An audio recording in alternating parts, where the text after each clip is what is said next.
Hello students, today we will discuss topic rural sociology and educational psychology. Fully subject है, एक प्रकार से कह सकते हैं। उन्हीं के जो इम्पोर्टेंट टॉपिक है उन पे हम शॉर्टली थोड़ा डिस्कस कर लेंगे, जिससे परीक्षा में थोड़ा सा आसानी रह जाए ना, आसानी हो जाए आपको टॉपिक को समझने में। जैसे फर्स्ट टॉपिक है extension education and agriculture extension. तो एक्सटेंशन एजुकेशन मीन्स क्या? It is an educational process which helps rural people to improve their knowledge, skills and attitudes through non-formal education। मतलब हम कह सकते हैं improve the knowledge, skills and attitude, that's called extension education। Clear बात? जैसे विस्तार शिक्षा क्या है या प्रसार शिक्षा क्या बोल सकते हो, प्रसार शिक्षा, विस्तार शिक्षा एक अनौपचारिक शिक्षा प्रक्रिया है जिसके द्वारा ग्रामीण लोगों के ज्ञान, कौशल और दृष्टिकोण में सुधार किया जाता है। समझ गए मेरी बात को? एक लाइन में एक्सटेंशन एजुकेशन क्या है? इम्प्रूव देयर नॉलेज, मतलब rural people to improve their knowledge, skills and attitudes. Okay, ग्रामीण लोगों के ज्ञान, कौशल और दृष्टिकोण में सुधार करना ही क्या कहलाता है? प्रसार शिक्षा कहलाता है। सेकेंड, एग्रीकल्चर एक्सटेंशन क्या है? Application of extension education in agriculture transfer new technology forwards. मतलब कह सकते हो to extend to new technology in agriculture areas, that's called agriculture extension. Clear बात? कृषि विस्तार या कृषि प्रसार किसानों तक नई कृषि तकनीक को पहुंचाने की प्रक्रिया है। क्या महत्व है इसका? इंक्रीज प्रोडक्शन, उत्पादन बढ़ाने के लिए, उत्पादन वृद्धि, इम्प्रूव इनकम, आय वृद्धि में, रूरल डेवलपमेंट, ग्रामीण विकास में, एडॉप्शन ऑफ न्यू प्रैक्टिस, नई तकनीक के ग्रहण करने में। क्लियर बात? ये सब आपके इंपॉर्टेंस हो जाएंगे। अगला है फर्स्ट टॉपिक कंप्लीट हो गया। फर्स्ट टॉपिक में उसी का थोड़ा सा शॉर्ट में हमने डिस्कस कर लिया, उसको लॉन्ग में आप लोग बना लोगे ना। ये पर लॉन्ग में क्वेश्चन पूछे हैं। अगला क्या है? Sociology and rural sociology. Scientific sociology क्या है? Scientific study of society, social relationship and institution. मतलब कह सकते हैं समाजशास्त्र, समाज, सामाजिक संबंधों एवं संस्थाओं का वैज्ञानिक अध्ययन है। ये समाज का अध्ययन कहलाना ही, साइंस ऑफ सोसाइटी मतलब समाज का अध्ययन कहलाना करना ही समाजशास्त्र कहलाता है। क्लियर बात? रूरल सोशियोलॉजी क्या है? Study of rural society and village life. ग्रामीण समाजशास्त्र क्या है? ग्रामीण समाज और गांव के जीवन का अध्ययन कहलाता है ग्रामीण समाजशास्त्र। क्लियर बात? ग्रामीण समाज और गांव के जीवन का अध्ययन ही कहलाता है ग्रामीण समाजशास्त्र। क्लियर बात? ये आपका सेकेंड टॉपिक था, है ना। इंपॉर्टेंस क्या है इसका एक्सटेंशन में? अगर हम जो है ग्रामीण समाजशास्त्र को पढ़ रहे थे, इसका एक्सटेंशन में क्या important? Help extension workers understand farmers behaviour, traditions and problem. अगर हम ग्रामीण समाजशास्त्र को पढ़ते हैं तो हम वहाँ की सभी चीज़ों को जान जाते हैं, मतलब वहाँ के किसानों की समझ को जान जाते हैं, उनके व्यवहार को जान जाते हैं, है ना, उनके ट्रेडिशन परंपराओं को जानते हैं, उनकी समस्याओं को जानते हैं। कृषि विस्तार करनी किसानों के व्यवहार, समस्याएं, मदद समझने में उसको मदद मिलता है, जिससे वो कृषि तकनीकों को आसानी से फैला सकता है। क्लियर बात? ये सब हेडिंग्स हो जाएंगी। समझ गए मेरी बात को? उसके बाद तीसरा पॉइंट है आपका inter relationship between rural sociology and agriculture extension. क्या संबंध है आपका रूरल सोशियोलॉजी और एग्रीकल्चर एक्सटेंशन में? तो rural sociology provide knowledge of rural society wild extension uses this knowledge for rural development. ग्रामीण समाजशास्त्र समाज को समझाता है और कृषि विस्तार उसी ज्ञान का उपयोग विकास के लिए किया जाता है, करता है ना। समझिए मेरी बात को? मतलब ग्रामीण समाजशास्त्र समाज को समझता है, ये समझाता है और कृषि विस्तार उसी ज्ञान का प्रयोग विकास के लिए करता है। पहले ग्रामीण समाजशास्त्र समाज को समझता है और उसके बाद कृषि विस्तार उस ज्ञान की मदद से लोगों तक नई चीजें पहुंचाने का प्रयास करता है ना। चौथा पॉइंट क्या है? Indian rural society and urban society में डिफरेंस। इसके विषय में तो हमने क्लास में काफी बढ़िया चर्चा की थी, मेजर पॉइंट, लेकिन थोड़ा सा देख लेते हैं। ऑक्यूपेशन बेस्ड, जिससे एग्रीकल्चर बेस्ड रूरल का हो जाएगा। अदर जो है व्यवसाय, जो है अदर बिजनेस हो जाएगा आपका। अर्बन सिटी का मतलब गांव और शहर में अंतर पूछा जाएगा आपसे। ज्वाइंट फैमिली रहती है रूरल में, न्यूक्लियर फैमिली रहती है आपकी अर्बन में, है ना। क्लोज रिलेशन होता है रूरल में, एंड मतलब अनक्लोज मतलब घनिष्ठता नहीं रहती है, आप कह सकते हो। ट्रेडिशन कस्टम्स रहते हैं रूरल में, और पर ट्रेडिशन कस्टम्स ज़्यादा प्रभावशाली नहीं रहते हैं। क्लियर बात। ये सब क्या हो जाएंगे, डिफरेंस हो जाएंगे। लाइक बाकी जो है मैंने 16 से 17 डिफरेंसेस आपसे चर्चा की थी क्लास में। और पहली बात ये मैं शॉर्टली आपसे डिस्कस करने आया हूँ केवल क्या प्रश्न बनेगा आपकी परीक्षा में, है ना। इसके अलावा कुछ नहीं बनेगा, यही सब क्वेश्चंस आएंगे आपकी परीक्षा में। क्लियर है बात, समझ गए मेरी बात को। रूरल अर्बन की बात की जाए, रूरल सरल जीवन होता है, शहरी जटिल जीवन होता है। उसके बाद क्या है, पांचवा पॉइंट क्या है आपका, पांचवा पॉइंट है आपका सोशल ग्रुप। सोशल ग्रुप क्या है, two or more person interesting with common goals. मतलब कह सकते हैं कि ग्रुप्स किसे कहते हैं, two or more people collection in the collection. मतलब मैं कहता था कि आपसे दो व्यक्ति हैं किसी निश्चित ऑब्जेक्टिव के लिए, निश्चित उद्देश्य के लिए जब इकट्ठा होते हैं तो समूह कहलाता है। मतलब कह सकते हो collection of more than two people with the social intention and similar objective then called groups. Two or more person interacting with common goals. Common goals मतलब समान उद्देश्य के लिए, समान उद्देश्य वाले व्यक्तियों का समूह ही सामाजिक समूह कहलाता है। क्लियर बात। मतलब अगर किसी समान किसी एक निश्चित उद्देश्य, जो सबका उद्देश्य समान हुआ, दैट्स कॉल्ड ग्रुप। जैसे हम क्रिकेट टीम क्रिकेट टीम जब क्रिकेट टीम मैदान पर उतरती है तो जीतने के लिए सभी खिलाड़ी खेलते हैं, दैट्स मीन ग्रुप। आप लोग क्लास में आते हो, सब लोग पढ़ने के लिए आते हो, दैट्स मीन ग्रुप। क्लियर बात। उसके विषय में ग्रुप के प्रकार के विषय में बात हुई थी, तो primary group and secondary group, प्राथमिक समूह और द्वितीय ग्रुप के विषय में बात हुई थी। प्राथमिक ग्रुप क्या है, सेकेंडरी ग्रुप क्या है, उसके विषय में चर्चा हुआ था आपसे, है ना। फैमिली प्राइमरी ग्रुप हो जाएगा आपका, जो घनिष्ठता पाई जाती है लोगों में, आमने सामने रहते हैं, प्राइमरी ग्रुप हो गया। सेकेंडरी ग्रुप जिसमें घनिष्ठता कम होती है, मतलब थोड़ा सा दूर रहते हैं सब लोग आपस में।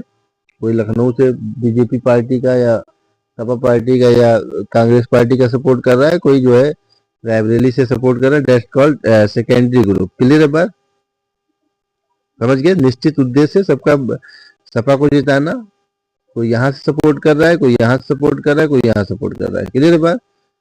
सबका उद्देश्य क्या है, सपा को जिताना। किस सबका उद्देश्य क्या है, बीजेपी को जिताना। सबका उद्देश्य कांग्रेस को जिताना। सबका बसपा, मतलब कि सभी लोग एक ही उद्देश्य के लिए काम कर रहे हैं, मतलब एक ही ग्रुप के हैं सब लोग, सबका सब ग्रुप एक है, मतलब ग्रुप है ये सब। समझे कि नहीं। फैक्टर्स क्या है, कारक क्या है, कॉमन इंटरेस्ट होता है, इंटरेक्शन होता है, यूनिटी होती है, हमेशा समूह रहता है, संपर्क रहता है आपस में, एकता रहती है, समान हित रहता है ना।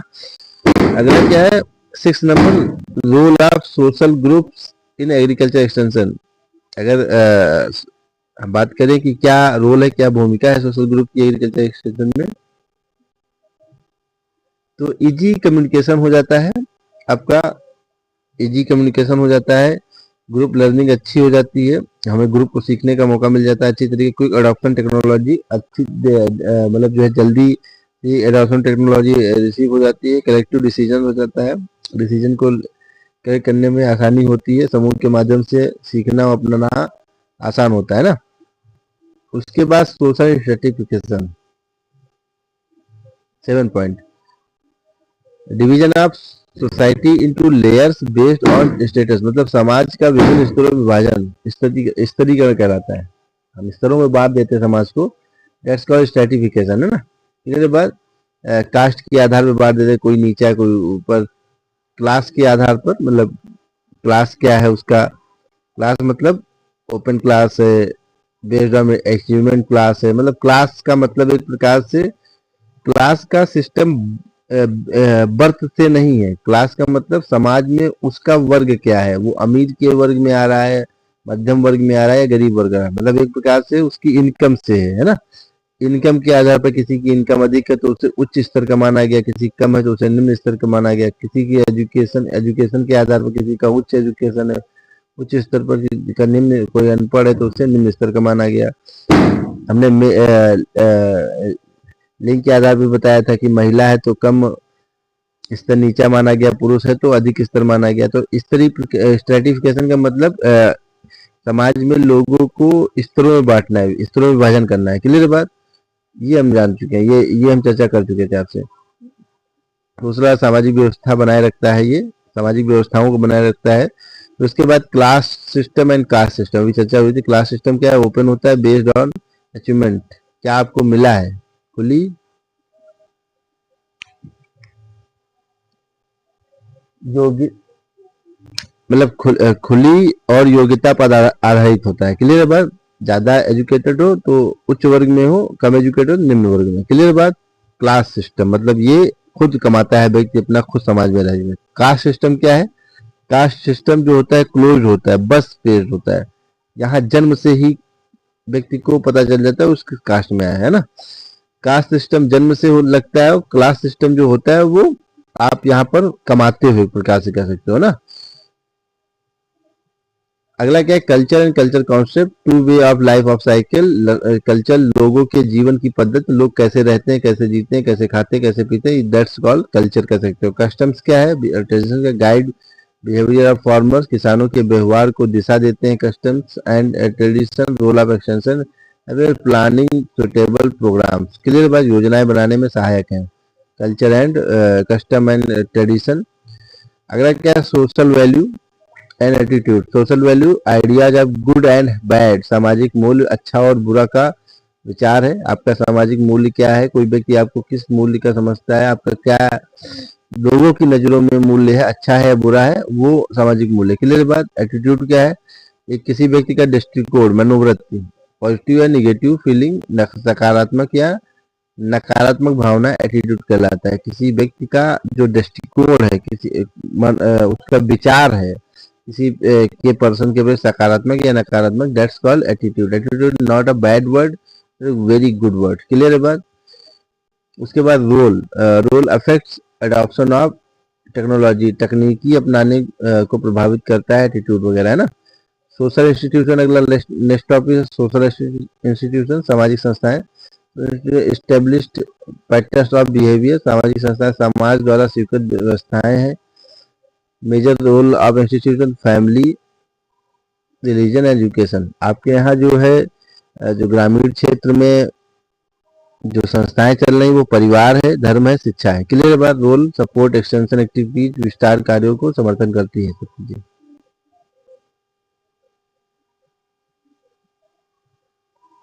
है ना। अगला क्या है?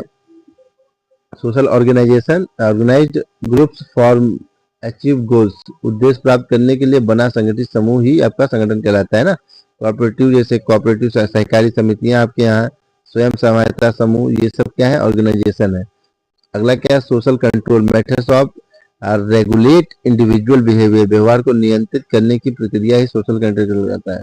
सामाजिक नियंत्रण क्या कहलाता है? व्यवहार को नियंत्रित करने की प्रक्रिया, व्यवहार को नियंत्रित करने की प्रक्रिया सामाजिक नियंत्रण कहलाता है ना। Means customs, religion and laws, रीति रिवाज हमारे व्यवहार को नियंत्रित करते हैं। धर्म हमारे व्यवहार को नियंत्रित, कानून कुछ बने हुए हैं जो हमारे व्यवहार को, बहुत सी चीजें अंदर चलती है लेकिन ये सब चीजें हमारे व्यवहार को नियंत्रित कर देते हैं। क्लियर है बात, समझ गए मेरी बात को। अगला क्या है?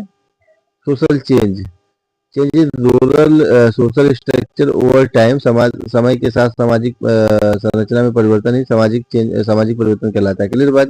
जैसे एजुकेशन में परिवर्तन काफी हुआ है, टेक्नोलॉजी में हुआ, इकोनॉमिक में हुआ, व्यवस्था, शिक्षा और तकनीकी में परिवर्तन जो हुए हैं उसी के विषय में बात हो रही है आपसे। अगला क्या है? Leadership, ability to guide and influence people, लोगों के को दिशा देने व प्रभावित करने की क्षमता। दो या दो से अधिक व्यक्ति किसी एक व्यक्ति को प्रभावित करते हैं, या दो या दो से अधिक व्यक्ति किसी व्यक्ति से प्रभावित होते हैं, दैट्स कॉल्ड, वह व्यक्ति जो प्रभावित कर रहा है लोगों को वही लीडर कहलाएगा। वही व्यक्ति जो है लोगों से अपने अनुसार दिशा देगा, उनसे अपने अनुसार काम कराएगा। लीडर दो प्रकार के, फॉर्मल एंड इनफॉर्मल, औपचारिक नेता, औपचारिक नेता, अनौपचारिक नेता। क्लियर बात। और भी इसके विषय में आपसे चर्चा हुई थी क्लास में। मैं इसलिए चर्चा कर रहा हूँ, मैं इस पे विधिवत चर्चा करने के लिए नहीं आया हूँ आपसे। मैं केवल ये डिस्कस करने आया हूँ कि ये परीक्षा में क्वेश्चन क्वेश्चन से, इन्हीं टॉपिक से आएंगे। क्लियर है बात? इससे बाहर कुछ नहीं आएगा आपसे। Training of leaders develops leadership skill, नेतृत्व क्षमता को विकसित करने के लिए ट्रेनिंग जाती है ना। लिमिटेशन क्या है? पार्शियलिटी रहती है, डोमिनेंस रहता है, पक्षपात प्रभुत्व रहता है। साइकोलॉजी एंड लीडरशिप के विषय में आप लोगों से चर्चा भी की थी, और सुंदर से 4 लाइनें भी हम लोगों ने चर्चा की थी, याद होगा। लीडरशिप के जब गुण पूछा जाए, रोल पूछा जाए, या आपसे कहा जाए लीडर कैसा होना चाहिए, तो आप बता दोगे, क्या बताओगे? शिष्ट सरल व्यवहार मधुर हो। शिष्ट सरल व्यवहार मधुर हो स्नेह स्निग्ध वाणी, स्वार्थ रहित समशील भावना, रहे लोक कल्याणी। स्वार्थ रहित समशील भावना, रहे लोक कल्याणी। धर्म धुरीण प्रवीण विषय में, धर्म धुरीण प्रवीण विषय में, जनमन मंगलकारी, हो अटूट विश्वास कार्य में, सेवा वृत्ति सुचारी। थोड़ा सा मुझे लगता है मैं लाइनों को उल्टा कर दिया हूँ, आप लोग देख लीजिएगा। मैं हालांकि फिर से प्रयास करता हूँ। शिष्ट सरल व्यवहार मधुर हो, ये मैं किस पे चर्चा कर रहा हूँ? मैं ये चर्चा कर रहा हूँ नेता के गुणों पर। हालांकि एक अच्छे व्यक्ति के गुण की बात की जाए तो आप कहोगे ईमानदार होना चाहिए, बुद्धिमान होना चाहिए, व्यक्तित्व अच्छा होना चाहिए, हम की भावना होनी चाहिए, सरल भाषा होनी चाहिए, है ना, वक्ता अच्छा होना चाहिए, शिक्षित होना चाहिए। ये सब चीजें आप लिखोगे गुणों में, लेकिन अगर आपसे 4 पंक्तियां बोली जाए या बोली भी ना जाए तब भी आप 4 पंक्तियां अपना लिख दोगे। शिष्ट सरल व्यवहार मधुर हो स्नेह स्निग्ध वाणी, स्वार्थ रहित समशील भावना, रहे लोक कल्याणी। हो अटूट विश्वास कार्य में, सेवा वृत्ति सुचारी, धर्म धुरीण प्रवीण विषय में, जनमन मंगल कार्य। 4 लाइनें लिख दोगे, बाकी वो सामने वाला समझ जाएगा कि हाँ बढ़िया लिखा है उन्होंने। क्लियर बात? ये हो जाएंगे नेता के गुण, है ना। अगला क्या है? हालांकि नेता के चयन की प्रक्रिया भी हमने आपसे चर्चा की थी। क्लियर है बात? एक तो बहुत ही कायदे से आप लोगों की चर्चा क्लास में हुई थी, आप लोग देख लेंगे उसको। अगला क्या है? साइकोलॉजी एंड एजुकेशनल साइकोलॉजी क्या है? स्टडी ऑफ बिहेवियर, मनोविज्ञान क्या होता है? व्यवहार का अध्ययन ही मनोविज्ञान कहलाता है। तीसरी बार व्यवहार का अध्ययन ही मनोविज्ञान कहलाता है, और व्यवहार के अध्ययन तक पहुंचने के लिए आपसे चर्चा भी हुई थी। पहले आत्मा का विज्ञान आया, फिर मन का विज्ञान आया, फिर चेतना का विज्ञान। आज आपके यहाँ व्यवहार का विज्ञान ही, व्यवहार का अध्ययन ही आपके यहाँ मनोविज्ञान कहलाता है। क्लियर बात? उसको आप लोग देख लेंगे। एजुकेशनल साइकोलॉजी क्या है? शिक्षण अधिगम प्रक्रिया का अध्ययन, मतलब शिक्षण को देते वक्त और कुछ सीखते वक्त व्यक्ति कैसा व्यवहार रखता है, व्यवहार कैसा करता है, उसका अध्ययन क्या कहलाता है?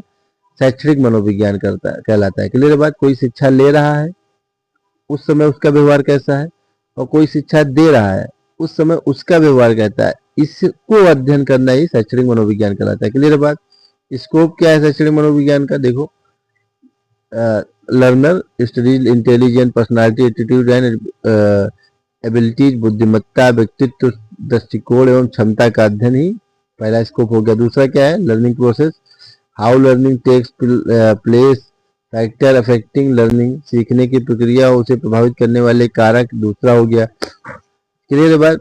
तीसरा क्या है? Teaching method, selection of suitable teaching method, उपयुक्त शिक्षण विधियों का चयन तीसरा क्षेत्र हो गया।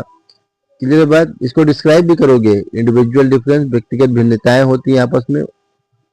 Difference intelligence, interest and motivation, बुद्धि रुचि व प्रेरणा में अंतर होता है। यह भी हमको जो है एजुकेशनल साइकोलॉजी के द्वारा अध्ययन करने पता चलता है। यह भी एक क्षेत्र है, प्रेरणा। How to motivate learner effectively, शिक्षार्थियों को प्रेरित करने के तरीके हमको पता चलते हैं। ये आपके क्या हो गए? स्कोप्स हो गए। उसके बाद importance of educational psychology in agriculture extension, कृषि विस्तार में शैक्षणिक मनोविज्ञान या शैक्षिक मनोविज्ञान का महत्व क्या है? बहुत इंपॉर्टेंट प्रश्न है, अक्सर पूछा जाता है। क्षेत्र और इंपॉर्टेंस, ये हर बार परीक्षा में पूछा जाने प्रश्न है ना। पहला क्या है? Help extension work, understand farmers behaviour, विस्तार या प्रसार कर्मी किसानों के व्यवहार को समझ पाते हैं। अगर हम एजुकेशनल साइकोलॉजी पढ़ते हैं, जान जाते हैं, तो हमें किसानों के व्यवहार की समझ हो जाती है। क्लियर बात, पहला हो गया महत्व। दूसरा है क्या, assist in selecting appropriate extension teaching method. हम उपयुक्त विस्तार शिक्षण या प्रसार शिक्षण विधियों का चयन में सहायता मिलती है हमको। दूसरा ये महत्व हो गया, हम जब जान जाते हैं सामने वाले के व्यवहार को तो हम उनके अनुसार ही शिक्षण विधियों का चयन कर पाते हैं। क्लियर बात, दूसरा महत्व हो गया। तीसरा महत्व क्या, increases adoption of new agriculture technology. नई कृषि तकनीकों को अपनाने में सहायता मिलती है हमें। नई कृषि तकनीकों को अपनवाने में, मतलब उनको देने में और उनको अपनाने में सहायता मिलती है। क्लियर बात। Help is motivation of farmer. किसानों को प्रेरित करने में मदद मिलती है। हम किसी व्यक्ति के बीच हम जाते हैं तो उसको प्रेरित करने में हमको मदद मिलती है। कैसे हम प्रेरित किया हमको पता रहता है। Improve communication between extension worker and farmers. हम विस्तार कर्मी और किसान के बीच संचार बेहतर करते हैं। अगर हम किसी विषय में जान जाते हैं तो हम कैसे बात करना है, किस भाषा में बात करना है हमको पता हो जाता है, तो हमारा संचार भी अच्छा हो जाता है। अगला पॉइंट ये है ना, ये पॉइंट है, इसको डिस्क्राइब करोगे आप अपने शब्दों में। फिर help in planning need based extension program. आवश्यकता आधारित विस्तार कार्यक्रम। जब हम कायदे से व्यक्तियों को जान जाते हैं, कायदे से समस्या, उसी के आधार पे हम वहां पर क्या करते हैं, कार्यक्रम बनाने में सहायता मिलती है हमको, प्रोग्राम बनाने में सहायता मिलती है। क्लियर बात, डिस्कस क्या निकलता है, education psychology plays vital role in making agriculture extension more effective and farmer and और इंटरसेक्शन मनोविज्ञान कृषि विस्तार को अधिक प्रभावी और किसान केंद्रित बनाता है। कृषि मनोविज्ञान का अध्ययन अगर हम कर लेते हैं कायदे से, तो हमें ग्रामीण में रहने वाले व्यक्तियों के विषय में कायदे से पता चल जाता है, जिससे हम उन्हें नई तकनीकियों के विषय में, कार्यक्रम को बनाने के विषय में, संचार संबंधी कार्यों में हमको बहुत मदद मिलती है। यही सब इसकी भूमिका है ना। क्लियर बात। अगला क्या है, प्रभावी विस्तार में सहायता मिलती है ना। उसके बाद 18 टॉपिक क्या है, intelligence ability to think learn and solve problem. सोचने, समझने, सीखने, समस्या को हल करने की क्षमता को कहते हैं बुद्धि। क्लियर बात। सीखने की क्षमता, सोचने की क्षमता, समस्या को हल करने की क्षमता, समझने की शक्ति, ये सब क्या कहलाता है, बुद्धि कहलाता है। क्लियर बात। उसके बाद बौद्धिक टाइप्स कितने प्रकार के, बौद्धिक बुद्धि होती है, भावनात्मक बुद्धि, सामाजिक बुद्धि, ये सब प्रकार होते हैं। या आप कह सकते हो बुद्धि के प्रकार, आप कह सकते हो मूर्त बुद्धि, अमूर्त बुद्धि और आपके जो है सामाजिक बुद्धि, जो थॉर्नडाइक ने बताया था, आपको याद होगा। क्लियर है बात। Importance of intelligence in agriculture extension या help farmers understand new technology easily. किसान नई तकनीक आसानी से समझ पाते हैं अगर उनके पास बुद्धि है। क्लियर है बात। बुद्धि बहुत प्रभाव डालती है आपके पास, है ना। अगला क्या है, personality total behaviour of individual. व्यक्ति का संपूर्ण व्यवहार ही आपका क्या कहलाता है, पर्सनालिटी, व्यक्तित्व कहलाता है। क्लियर बात। पर्सनालिटी के विषय में हम लोग चर्चा बहुत बढ़िया की थी। पर्सनालिटी लैटिन भाषा की पर्सोना से लिया गया। पर्सोना का मतलब होता है मुखौटा। हर एक व्यक्ति जैसा दिखता है वैसा होता नहीं है। एक्चुअल में बाह्य गुणों को देखकर हम उसके व्यक्तित्व का, पर्सनालिटी का आकलन कर लेते हैं, परंतु व्यक्ति का आंतरिक जो गुण होता है और बाह्य गुण मिलाकर ही पर्सनालिटी का अध्ययन होता है। क्लियर बात। हालांकि आंतरिक गुण ही पर्सनालिटी असली होती है। क्लियर बात। फैक्टर क्या है, हेरिडिटी, इन्वायरमेंट एंड एजुकेशन। वंशानुक्रम प्रभाव डालता है व्यक्तित्व को, वातावरण प्रभाव डालता है और शिक्षा। वंशानुक्रम जैसा उसका वंश होता है उसी प्रकार का उसका व्यक्तित्व होता चला जाता है।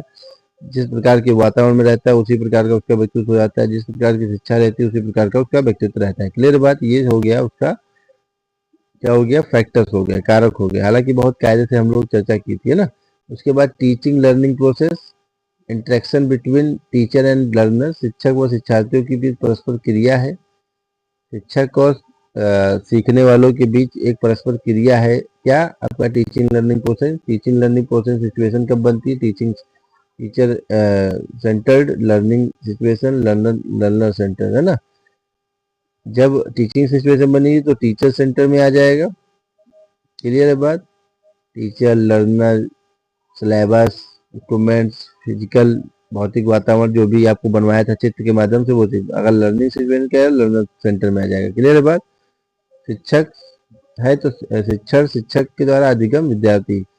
शिक्षक के द्वारा किया जाता है अधिगम शिक्षार्थी और विद्यार्थी द्वारा। लर्निंग एक्सपीरियंस क्या है, experience that result in learning. सीखने वाला अनुभव ही इसमें टाइप्स क्या है, प्रत्यक्ष रूप से सीखता है तो अप्रत्यक्ष रूप से सीखता है। Principle of learning, learning by doing, करके सीखने का सिद्धांत, प्रेरणा का सिद्धांत, मोटिवेशन का सिद्धांत, प्रैक्टिस अभ्यास का सिद्धांत। आपसे सभी टॉपिक पे हमने चर्चा कर ली, थोड़ा थोड़ा सा, कोई भी टॉपिक छूटा नहीं है, पूरा सिलेबस हमने चर्चा आपसे कर लिया है। इसी सिलेबस से, इसी टॉपिक से जो 25 टॉपिक आपके सामने चर्चा किए हमने, इसी से क्वेश्चंस आएंगे, एक भी बाहर से नहीं आएगा। आप इस बात को समझ लीजिए। टोटल ये मानिए कि टोटल 10 क्वेश्चंस आएंगे, 2 घंटे का समय है आपके पास परीक्षा में, और 10 में से 4 आपको करने रहेंगे। अभी तक जो पैटर्न है परीक्षा का, थर्ड सेमेस्टर और फिफ्थ सेमेस्टर का, उसी के अनुसार। और 25 आपके पास टॉपिक है, 25 में से 10 आने हैं, क्लियर है बात, और 10 में से 4 करने हैं। ऑप्शन आपके पास बहुत सारे हैं, इसी में से 10 आने हैं, इसके बाहर से कुछ नहीं आएगा, इस बात को जान लीजिए। तो मतलब इन्हीं सभी प्रश्नों का आपको लॉन्ग में तैयार करना है, शॉर्ट में नहीं। हमने शॉर्ट में आपसे चर्चा कर ली है, आपको लॉन्ग में तैयार करना है, क्लियर बात। कोई भी टॉपिक आपको समझ में नहीं आ रहा है तो आप हमको मैसेज करोगे, सर ये वाला टॉपिक, आप कॉल भी कर सकते हो, ये वाला टॉपिक हमको बता दीजिए क्लियर तरीके से, तो हम उस पर जो है आपसे विधिवत चर्चा कर लेंगे, क्लियर बात, लॉन्ग में चर्चा कर लेंगे। समझिए मेरी बात को। अब यह सब्जेक्ट एक ऐसा सब्जेक्ट है, जैसे मैथ है, उसमें भी जो है आपको प्रैक्टिकल नहीं है, पास होना आवश्यक है। इसमें भी आपको प्रैक्टिकल नहीं है, इसमें भी आपको लगभग जो है 30+ मार्क्स लेके ही आने हैं, 75 पूर्णांक रहेगा, क्लियर है बात। तो इसलिए जो है बहुत कायदे से भी इसको पढ़ेंगे। हालांकि लास्ट पेपर है इसका, तो आपके पास समय अभी है, ये भी आप जो है, और 12 से स्टार्ट है, तो उससे पहले आप लोग इस बार जो है इन सभी प्रश्नों को जो हमने आपसे चर्चा की, इनको अपनी कॉपी में राइट डाउन कर लीजिए। उसके बाद एक एक को थोड़ा थोड़ा समझ लीजिए ना, जिससे लास्ट टाइम जब हम 10 के पास पहुंचे, तारीख 10 के पास पहुंचे, तो हमें फर्स्ट पेपर ही पढ़ना पड़े। फिर जो है पेपर फर्स्ट पढ़िए, 10-11 के बाद ही फर्स्ट पेपर स्टार्ट करिएगा। अभी तब तक जो है सभी पेपर्स अपना तैयार करिए ना, सभी पेपर को लिख लिख के एकदम तैयार कर लीजिए अपना, क्लियर है बात। लिखेंगे नहीं तो फिर दिक्कत होगी, है ना। चलिए, अभी कोई समस्या होगी आप चर्चा करोगे, ठीक है। Thank class.